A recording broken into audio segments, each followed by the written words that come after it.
ओम नमो नारायणाय। आइए भक्तों, आज हम श्रवणपान करेंगे बृहस्पतिवार व्रत कथा। कथा शुरू करने से पहले यदि आपने चैनल को सब्सक्राइब नहीं किया है तो चैनल को सब्सक्राइब कर बेल आइकन को जरूर दबा लीजिएगा ताकि आगे आने वाली वीडियो के नोटिफिकेशन आप तक टाइम पर पहुंचते रहें। आइए कथा श्रवणपान करते हैं। भारतवर्ष में एक प्रतापी और दानी राजा राज्य करता था। वह नित्य गरीबों और ब्राह्मणों की सहायता करता था। यह बात उसकी रानी को अच्छी नहीं लगती थी। वह न ही गरीबों को दान देती, न ही भगवान का पूजन करती थी और राजा को भी दान देने से मना किया करती थी। एक दिन राजा शिकार खेलने वन को गए हुए थे तो रानी महल में अकेली थी। उसी समय बृहस्पति देव साधु वेश में राजा के महल में भिक्षा लेने के लिए गए और भिक्षा मांगी। रानी ने भिक्षा देने से इनकार किया और कहा, हे साधु महाराज, मैं तो दान पुण्य से तंग आ गई हूँ। मेरा पति सारा धन लुटाते रहते हैं। मेरी इच्छा है कि हमारा धन नष्ट हो जाए, फिर न रहेगा बांस और न बजेगी बांसुरी। साधु ने कहा, देवी तुम तो बड़ी विचित्र हो। धन संतान तो सभी चाहते हैं, पुत्र और लक्ष्मी तो पापी के घर भी होने चाहिए। यदि तुम्हारे पास अधिक धन है तो भूखों को भोजन दो, प्यासों के लिए प्याऊ बनवाओ, मुसाफिरों के लिए धर्मशालाएं खुलवाओ। जो निर्धन अपनी कुंवारी कन्याओं का विवाह नहीं कर सकते उनका विवाह करा दो। ऐसे और कई काम हैं जिनके करने से तुम्हारा यश लोक परलोक में फैलेगा। परंतु रानी पर उपदेश का कोई प्रभाव न पड़ा। वह बोली, महाराज आप मुझे कुछ न समझाएं। मैं ऐसा धन नहीं चाहती जो हर जगह बांटती फिरूं। साधु ने उत्तर दिया, यदि तुम्हारी ऐसी इच्छा है तो तथास्तु। तुम ऐसा करना कि बृहस्पतिवार को घर लीपकर पीली मिट्टी से अपना सिर धोकर स्नान करना, भट्टी चढ़ाकर कपड़े धोना। ऐसा करने से आपका सारा धन नष्ट हो जाएगा। इतना कहकर वह साधु महाराज वहां से आलोप हो गए। साधु के कहे अनुसार कई बातों को पूरा करते हुए रानी को केवल 3 बृहस्पतिवार ही बीते थे कि उसकी समस्त धन संपत्ति नष्ट हो गई। भोजन के लिए राजा का परिवार तरसने लगा। तब एक दिन राजा ने रानी से कहा कि हे रानी, तुम यहीं रहो, मैं दूसरे देश को जाता हूँ, क्योंकि यहाँ पर सभी लोग मुझे जानते हैं, इसलिए मैं कोई छोटा कार्य नहीं कर सकता। ऐसा कहकर राजा परदेश चला गया। वहां वह जंगल से लकड़ी काट कर लाता और शहर में बेचता। इस तरह वह अपना जीवन व्यतीत करने लगा। इधर राजा के परदेश जाते ही रानी और दासी दुखी रहने लगे। एक बार जब रानी और दासी को 7 दिन तक बिना भोजन के रहना पड़ा तो रानी ने अपनी दासी से कहा, हे दासी, पास ही के नगर में मेरी बहन रहती है, वह बड़ी धनवान है, तू उसके पास जा और कुछ ले आ ताकि थोड़ी बहुत गुजर बसर हो जाए। दासी रानी की बहन के पास गई। उस दिन गुरुवार था और रानी की बहन उस समय बृहस्पतिवार व्रत की कथा सुन रही थी। दासी ने रानी की बहन को अपनी रानी का संदेश दिया, लेकिन रानी की बड़ी बहन ने कोई उत्तर नहीं दिया। जब दासी को रानी की बहन से कोई उत्तर नहीं मिला तो वह बहुत दुखी हुई और उसे क्रोध भी आया। दासी ने वापस आकर रानी को सारी बात बता दी। सुनकर रानी ने अपने भाग्य को कोसा। उधर रानी की बहन ने सोचा कि मेरी बहन की दासी आई थी परंतु मैं उससे नहीं बोली, इससे वह बहुत दुखी हो गई। कथा सुनकर और पूजन समाप्त करके वह अपने बहन के घर आई और कहने लगी, हे बहन, मैं बृहस्पतिवार का व्रत कर रही थी। तुम्हारी दासी मेरे घर आई थी परंतु जब तक कथा होती तब तक न तो उठते हैं और न ही बोलते हैं, इसलिए मैं नहीं बोली। कहो दासी क्यों गई थी? रानी बोली, बहन तुमसे क्या छिपाऊं, हमारे घर में खाने तक को अनाज नहीं था। ऐसा कहते कहते रानी की आंखें भर आई। उसने दासी समेत पिछले 7 दिनों से भूखे रहने तक की बात अपनी बहन को विस्तार पूर्वक सुना दी। रानी की बहन बोली, देखो बहन, भगवान बृहस्पति देव सबकी मनोकामनाएं पूर्ण करते हैं। देखो शायद तुम्हारे घर में अनाज रखा हो। पहले तो रानी को विश्वास नहीं हुआ, पर बहन के आग्रह करने पर उसने अपनी दासी को अंदर भेजा तो उसे सचमुच अनाज से भरा एक घड़ा मिल गया। यह देखकर दासी को बड़ी हैरानी हुई। दासी रानी से कहने लगी, हे रानी, जब हमको भोजन नहीं मिलता तो हम व्रत ही तो करते हैं, इसलिए क्यों न इनसे व्रत और कथा की विधि पूछ ली जाए ताकि हम भी व्रत कर सकें। तब रानी ने अपनी बहन से बृहस्पतिवार व्रत के बारे में पूछा। उसकी बहन ने बताया, बृहस्पतिवार के व्रत में चने की दाल और मुनक्का से विष्णु भगवान का केले की जड़ में पूजन करें तथा दीपक जलाएं, व्रत कथा सुने और पीला भोजन ही करें, इससे बृहस्पति देव प्रसन्न होते हैं। व्रत और पूजन विधि बताकर रानी की बहन अपने घर को लौट आई। 7 दिन के बाद जब गुरुवार आया तो रानी और दासी ने व्रत रखा। घुड़साल में जाकर चना और गुड़ ले आई, फिर उससे केले की जड़ तथा भगवान विष्णु का पूजन किया। अब पीला भोजन कहाँ से आए, इस बात को लेकर दोनों बहुत दुखी थी। चूंकि उन्होंने व्रत रखा था इसलिए बृहस्पति देव उनसे प्रसन्न थे, इसीलिए वे एक साधारण व्यक्ति का रूप धारण कर 2 थालों में सुंदर पीला भोजन दासी को दे गए। भोजन पाकर दासी प्रसन्न हुई और फिर रानी के साथ मिलकर भोजन ग्रहण किया। उसके बाद वे सभी गुरुवार को व्रत और पूजन करने लगी। बृहस्पति भगवान की कृपा से उनके पास फिर से धन संपत्ति आ गई, परंतु रानी फिर से पहले की तरह आलस्य करने लगी। तब दासी बोली, देखो रानी, तुम पहले भी इस प्रकार आलस्य किया करती थी, तुम्हें धन रखने में कष्ट होता था, इस कारण सभी धन नष्ट हो गया और अब जब भगवान बृहस्पति की कृपा से धन मिला है तो तुम्हें फिर से आलस्य होता है। रानी को समझाते हुए दासी कहती है कि बड़ी मुसीबतों के बाद हमने ये धन पाया है, इसलिए हमें दान पुण्य करना चाहिए, भूखे मनुष्यों को भोजन कराना चाहिए और धन को शुभ कार्यों में खर्च करना चाहिए, जिससे तुम्हारे कुल का यश बढ़ेगा, स्वर्ग की प्राप्ति होगी और पितृ प्रसन्न होंगे। दासी की बात सुनकर रानी अपना धन शुभ कार्यों में खर्च करने लगी, जिससे पूरे नगर में उसका यश फैलने लगा। दूसरी ओर एक दिन राजा दुखी होकर जंगल में एक पेड़ के नीचे आसन जमाकर बैठ गया। वह अपनी दशा को याद करके व्याकुल होने लगा। बृहस्पतिवार का दिन था। एकाएक उसने देखा कि निर्जन वन में एक साधु प्रकट हुए। वह साधु वेश में स्वयं बृहस्पति देव थे। लकड़हारे के सामने आकर बोले, हे लकड़हारे, इस सुनसान जंगल में तू चिंता मगन क्यों बैठा है? लकड़हारे ने हाथ जोड़कर प्रणाम किया और उत्तर दिया, महात्मा जी, आप सब कुछ जानते हैं, मैं क्या कहूँ। यह कहकर रोने लगा और साधु को अपनी आत्म कथा सुनाई। महात्मा जी ने कहा, तुम्हारी स्त्री ने बृहस्पतिवार के दिन बृहस्पति भगवान का निरादर किया है, जिसके कारण रुष्ट होकर उन्होंने तुम्हारी ये दशा कर दी। अब तुम चिंता को दूर करके मेरे कहने पर चलो तो तुम्हारे सब कष्ट दूर हो जाएंगे और भगवान पहले से भी अधिक संपत्ति देंगे। तुम बृहस्पति के दिन कथा किया करो। 2 पैसे के चने मुनक्का लाकर उसका प्रसाद बनाओ और शुद्ध जल से लोटे में शक्कर मिलाकर अमृत तैयार करो। कथा के पश्चात अपने सारे परिवार और सुनने वाले प्रेमियों में अमृत व प्रसाद बांटकर आप भी ग्रहण करो। ऐसा करने से भगवान तुम्हारी सब मनोकामनाएं पूर्ण करेंगे। साधु के ऐसे वचन सुनकर लकड़हारा बोला, हे प्रभु, मुझे लकड़ी बेचकर इतना पैसा नहीं मिलता जिससे भोजन के उपरांत कुछ बचा सकूं। मैंने रात्रि में अपनी स्त्री को व्याकुल देखा है। मेरे पास कुछ भी नहीं है जिससे मैं उसकी खबर मंगा सकूं। साधु ने कहा, हे लकड़हारे, तुम किसी बात की चिंता मत करो। बृहस्पति के दिन तुम रोजाना की तरह लकड़ियां लेकर शहर को जाओ। तुमको रोज से दुगुना धन प्राप्त होगा, जिससे तुम भली भांति भोजन कर लोगे तथा बृहस्पति देव की पूजा का सामान भी आ जाएगा। इतना कहकर साधु अंतर्धान हो गए।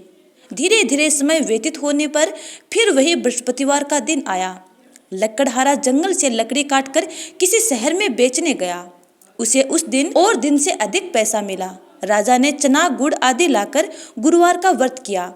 उस दिन से उसके सभी क्लेश दूर हुए, परंतु जब दोबारा गुरुवार का दिन आया तो बृहस्पतिवार का व्रत करना भूल गया। इस कारण बृहस्पति भगवान नाराज हो गए। उस दिन उस नगर के राजा ने विशाल यज्ञ का आयोजन किया तथा शहर में यह घोषणा करा दी कि कोई भी मनुष्य अपने घर में भोजन न बनावे। न आग जलावे, समस्त जनता मेरे यहाँ भोजन करने आवे। इस आज्ञा को जो न मानेगा उसे फांसी की सजा दी जाएगी। इस तरह की घोषणा संपूर्ण नगर में करवा दी गई। राजा की आज्ञा अनुसार शहर के सभी लोग भोजन करने गए, लेकिन लकड़हारा कुछ देर से पहुंचा, इसलिए राजा उसको अपने साथ घर ले गए और ले जाकर भोजन करा रहे थे। जब लकड़हारा भोजन कर रहा था, उसी समय राजा की रानी की दृष्टि उस खूंटी पर पड़ी जिस पर उसका हार लटका हुआ था। वह वहां पर दिखाई नहीं दिया क्योंकि वह हार गायब हो चुका था। रानी ने निश्चय किया कि मेरा हार इस मनुष्य ने चुरा लिया है। उसी समय सिपाहियों को बुलाकर उसको कारागार में डलवा दिया। जब लकड़हारा कारागार में पड़ गया और बहुत दुखी होकर विचार करने लगा कि न जाने कौन से पूर्व जन्म के कर्म से मुझे यह दुख प्राप्त हुआ है, और उसी साधु को याद करने लगा जो कि जंगल में मिला था। उसी समय तत्काल बृहस्पति देव साधु के रूप में प्रकट हुए और उसकी दशा को देखकर कहने लगे, अरे मूर्ख, तूने बृहस्पति देव की कथा नहीं करी, इस कारण तुझे दुख प्राप्त हुआ है। अब चिंता मत कर, बृहस्पतिवार के दिन कारागार के दरवाजे पर 4 पैसे पड़े मिलेंगे, उनसे तू बृहस्पति देव की पूजा करना, तेरे सभी कष्ट दूर हो जाएंगे। फिर बृहस्पतिवार आया तो उस दिन उसे 4 पैसे मिले। लकड़हारे ने कथा कही। उसी रात्रि को बृहस्पति देव ने उस नगर के राजा को सौंपन में कहा, हे राजा, तुमने जिस आदमी को कारागार में बंद कर दिया है वह निर्दोष है, वह राजा है, उसे छोड़ देना। रानी का हार उसी खूंटी पर लटका है, अगर तू ऐसा नहीं करेगा तो मैं तेरे राज्य को नष्ट कर दूंगा। इस तरह रात्रि के सौंपन को देखकर राजा प्रातःकाल उठा और खूंटी पर हार देखकर लकड़हारे को बुलाकर क्षमा मांगी तथा लकड़हारे को योग्य सुंदर वस्त्र आभूषण देकर विदा कर दिया। बृहस्पति देव की आज्ञा अनुसार लकड़हारा अपने नगर को चल दिया। राजा जब अपने नगर के निकट पहुंचा तो उसे बड़ा आश्चर्य हुआ। नगर में पहले से अधिक बाग, बगीचा, तालाब, कुएं तथा बहुत से धर्मशाला, मंदिर आदि बन गए थे। राजा ने पूछा, यह किसका बाग और धर्मशालाएं हैं? तब नगर के सब लोग कहने लगे, यह सब रानी और बांदी के हैं। तो राजा को आश्चर्य हुआ और गुस्सा भी आया। जब रानी ने यह खबर सुनी कि राजा आ रहे हैं तो उन्होंने बांदी से कहा कि हे दासी, देख, राजा हमको कितनी बुरी हालत में छोड़ गए थे। हमारी ऐसी हालत देखकर वह लौट न जाएं, इसलिए तू दरवाजा पर खड़ी हो जा। आज्ञा अनुसार दासी दरवाजे पर खड़ी हो गई। राजा आए तो उन्हें अपने साथ घर ले आई। तब राजा ने क्रोध करके अपनी रानी से पूछा कि यह धन तुम्हें कैसे प्राप्त हुआ? तब उन्होंने कहा, हमें यह सब धन बृहस्पति देव के इस व्रत के प्रभाव से प्राप्त हुआ है। राजा ने निश्चय किया कि 7 दिन बाद तो सभी बृहस्पति देव का पूजन किया करते हैं, परंतु मैं प्रतिदिन 3 बार कहानी तथा रोज व्रत किया करूँगा।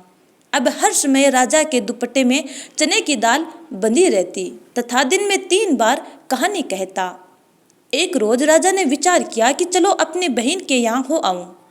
इस तरह निश्चय कर राजा घोड़े पर सवार हो अपनी बहन के यहाँ गया।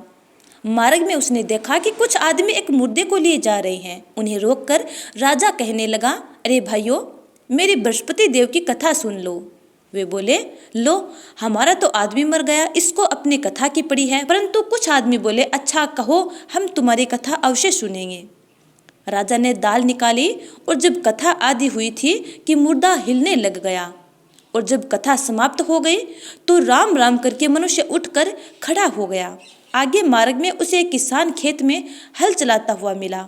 राजा ने उसे देखा और उससे बोला, अरे भाइयों, तुम मेरी बृहस्पतिवार की कथा सुन लो।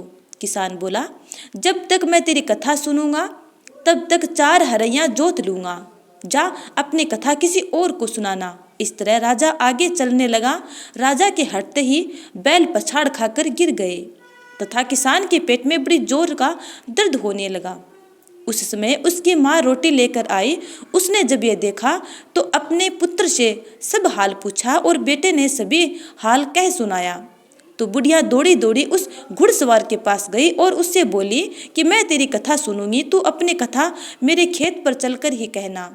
राजा ने बुढ़िया के खेत पर जाकर कथा कही, जिसके सुनते ही वह बैल उठ खड़े हुए तथा किसान का पेट का दर्द गायब हो गया। राजा अपनी बहन के घर पहुंचा। बहन ने भाई की खूब मेहमानी की। दूसरे रोज प्रातःकाल राजा जगा तो वह देखने लगा कि सब लोग भोजन कर रहे हैं। राजा ने अपनी बहन से कहा, ऐसा कोई मनुष्य है जिसने भोजन नहीं किया हो?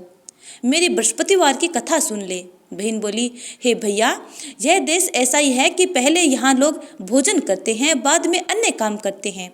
अगर कोई पड़ोस में हो तो देख आऊं।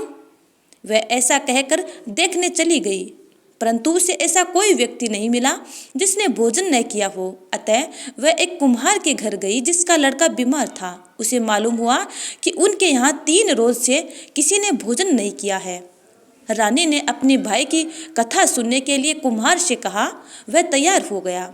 राजा ने जाकर बृहस्पतिवार की कथा कही, जिसको सुनकर उसका लड़का ठीक हो गया। अब तो राजा की प्रशंसा होने लगी।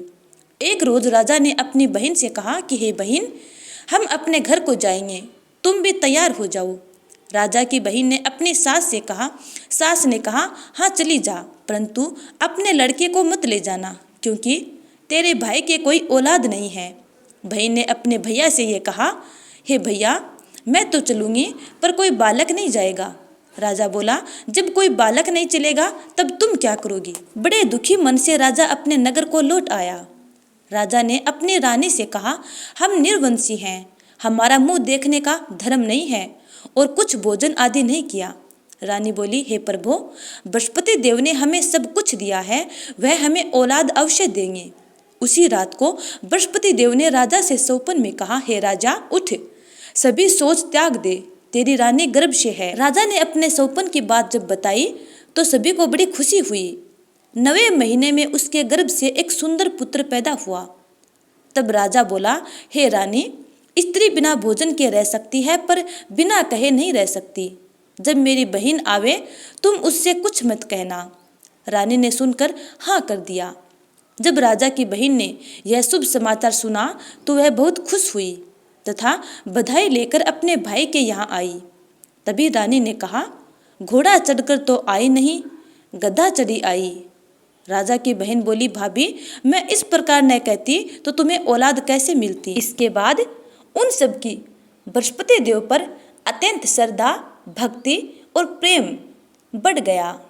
तो प्यारे स्नेहीजनों, बृहस्पति देव ऐसे ही हैं, जैसे जिसके मन में कामनाएं हैं सभी को पूर्ण करते हैं। जो सद्भावना पूर्वक बृहस्पतिवार का व्रत करता है एवं कथा श्रवणपान करता है अथवा कथा कहता है, बृहस्पति देव उसकी सभी मनोकामनाएं पूर्ण करते हैं। भगवान बृहस्पति देव उसकी सदैव रक्षा करते हैं। संसार में जो मनुष्य सद्भावना से भगवान जी का पूजन व्रत सच्चे हृदय से करते हैं तो भगवान उनकी हर इच्छाएं पूर्ण करते हैं। जैसी सच्ची भावना से रानी और राजा ने उनकी कथा का गुणगान किया तो उनकी सभी इच्छाएं बृहस्पति देव ने पूर्ण की थी। इसलिए पूर्ण कथा सुनने के बाद प्रसाद अवश्य लेना चाहिए। हृदय से उनका मनन करते हुए जयकारा अवश्य बोलना चाहिए। बोलो बृहस्पति देव की जय, भगवान विष्णु की जय। अब सुनते हैं बृहस्पति देव की दूसरी कथा। प्राचीन काल में एक ब्राह्मण रहता था। वह बहुत निर्धन था, उसके कोई संतान नहीं थी। उसकी स्त्री बहुत मलिनता के साथ रहती थी। वह स्नान न करती, किसी देवता का पूजन नहीं करती। इससे ब्राह्मण देवता बड़े दुखी थे। बेचारे बहुत कुछ कहते किंतु उसका कुछ परिणाम न निकला। भगवान की कृपा से ब्राह्मण की स्त्री के कन्या रूपी रतन पैदा हुआ। कन्या बड़ी होने पर प्रातः स्नान करके विष्णु भगवान का जाप व बृहस्पतिवार का व्रत करने लगी। अपने पूजन पाठ को समाप्त करके विद्यालय जाती तो अपनी मुट्ठी में जौ भर के ले जाती और पाठशाला के मार्ग में डालती जाती। तब ये जौ के दाने स्वर्ण के हो जाते। लौटते समय उनको बीन कर घर ले आती थी। एक दिन वह बालिका सूप में उस सोने के जौ को फटक कर साफ कर रही थी कि उसके पिता ने देख लिया और कहा, हे बेटी, सोने के जौ के लिए सोने का सूप होना चाहिए। दूसरे दिन बृहस्पतिवार था। इस कन्या ने व्रत कर रखा था और बृहस्पति देव से प्रार्थना करके कहा, मैंने आपकी पूजा सच्चे मन से की हो तो मेरे लिए सोने का सूप दे दो। बृहस्पति देव ने उसकी प्रार्थना स्वीकार कर ली। रोजाना की तरह वह कन्या जौ फैलाती हुई जाने लगी। जब लौटकर जौ बीन रही थी तो बृहस्पति देव की कृपा से सोने का सूप मिला। उसे वह घर ले आई और उसमें जौ साफ करने लगी, परंतु उसकी माँ का वही ढंग रहा। एक दिन की बात है कि वह कन्या सोने के सूप में जौ साफ कर रही थी। उस समय उस शहर का राजपुत्र वहां से होकर निकला। इस कन्या के रूप और कार्य को देखकर मोहित हो गया तथा अपने घर आकर भोजन तथा जल त्याग कर उदास होकर लेट गया। राजा को इस बात का पता लगा तो अपने प्रधानमंत्री के साथ उसके पास गए और बोले, हे बेटा, तुम्हें किस बात का कष्ट है? किसी ने अपमान किया है अथवा और कारण हो सकता है? कहो, मैं वही कार्य करूँगा जिससे तुम्हें प्रसन्नता हो। अपने पिता की बात सुनकर राजकुमार बोला, मुझे आपकी कृपा से किसी बात का दुख नहीं है। किसी ने मेरा अपमान नहीं किया है, परंतु मैं उस लड़की से विवाह करना चाहता हूँ जो सोने के सूप में जौ साफ कर रही थी। यह सुनकर राजा आश्चर्य में पड़ गया और बोला, हे बेटा, इस तरह की कन्या का पता तुम ही लगाओ, मैं उसके साथ तेरा विवाह अवश्य करवा दूंगा। राजकुमार ने उस लड़की के घर का पता बताया। तब मंत्री उस लड़की के घर गए और ब्राह्मण देवता को सभी हाल बतलाया। ब्राह्मण देवता राजकुमार के साथ अपनी कन्या का विवाह करने के लिए तैयार हो गए तथा विधि विधान के अनुसार ब्राह्मण की कन्या का विवाह राजकुमार के साथ हो गया।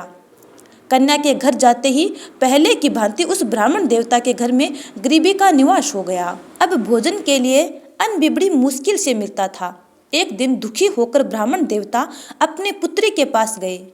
बेटी ने पिता की दुखी अवस्था को देखा और अपने माँ का हाल पूछा।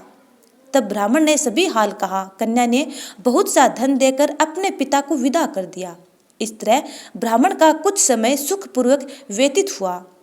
कुछ दिन बाद फिर वही हाल हो गया। ब्राह्मण फिर अपनी कन्या के यहाँ गया और सारा हाल कह सुनाया। लड़की बोली, हे पिताजी, आप माता जी को यहाँ ले आओ, मैं उन्हें विधि बता दूंगी जिससे गरीबी दूर हो जाए।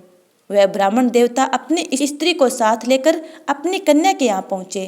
तब वह कन्या अपनी माँ को समझाने लगी, हे माँ, तुम प्रातःकाल प्रथम स्नान आदि करके विष्णु भगवान का पूजन करो तो सब दरिद्रता दूर हो जाएगी। परंतु उसकी माँ ने एक भी बात न मानी और प्रातःकाल उठकर अपनी पुत्री के बच्चों की जूठन को खा लिया। इससे उसकी पुत्री को भी बहुत गुस्सा आया और एक दिन रात को कोठरी से सभी सामान निकाल दिया और अपनी माँ को उस कोठरी में बंद कर दिया। प्रातःकाल उसे निकाला तथा स्नान आदि करा के पाठ करवाया तो उसकी माँ की बुद्धि ठीक हो गई और फिर प्रत्येक बृहस्पतिवार को व्रत रखने लगी। इस व्रत के प्रभाव से उसके माँ बाप बहुत धनवान और पुत्रवान हो गए और बृहस्पति जी के प्रभाव से इस लोक के सुख भोग कर स्वर्ग को प्राप्त हुए। सब बोलो विष्णु भगवान की जय, बोलो बृहस्पति देव की जय। तो इस प्रकार प्यारे स्नेहितजनों, बृहस्पतिवार व्रत कथा का समापन हुआ। उम्मीद करती हूँ कि आपको ये कथा अच्छी लगी है। यदि अच्छी लगी है तो लाइक कमेंट कर देना और आगे की कथा का इंतजार करना। तब तक के लिए जय श्री राधे।